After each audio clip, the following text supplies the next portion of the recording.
Joseph fell on his father's face, and he wept over him and kissed him. Joseph commanded his servants, the physicians, to embalm his father, and the physicians embalmed Israel. 40 days were completed for him, for so are the days of embalming completed, and the Egyptians wept over him for 70 days.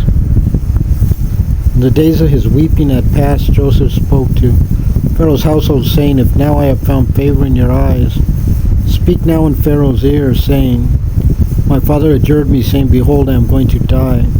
In my grave, which I dug for myself in the land of Canaan, there you shall bury me. So now, please, let me go up and bury my father in return. Pharaoh said, Go up and bury your father as he adjured you. So Joseph went up to bury his father, and all Pharaoh's servants, the elders of his house, and all the elders of the land of Egypt went up with him. Joseph's entire household and his brothers and his father's household, only their young children and their flocks and cattle did they leave in the land of Goshen. Chariots and horsemen also went up with him, and the camp was very numerous.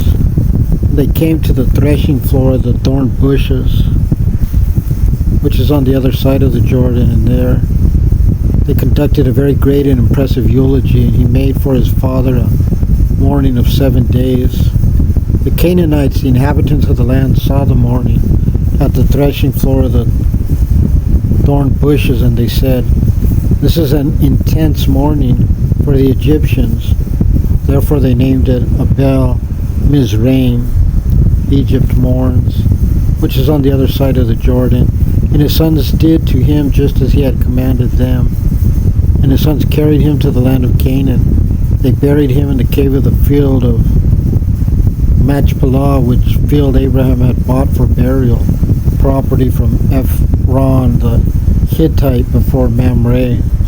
And Joseph returned to Egypt, he and his brothers and all who had gone up with him to bury his father after he had buried his father.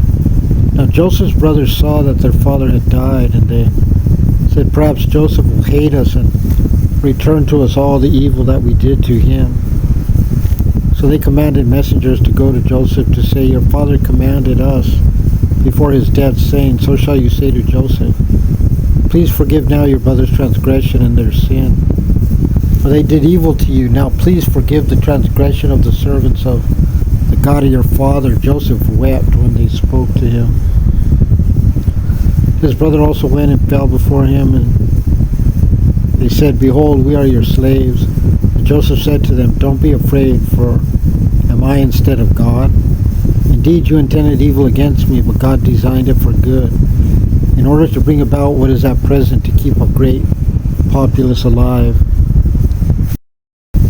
So now do not fear, I will sustain you and your small children. And he comforted them and spoke to their hearts. So Joseph dwelt in Egypt, he and his father's household. And Joseph lived 110 years. Joseph saw children of a third generation, born to Ephraim. Also the sons of Machir, the son of Manasseh, were born on Joseph's knees.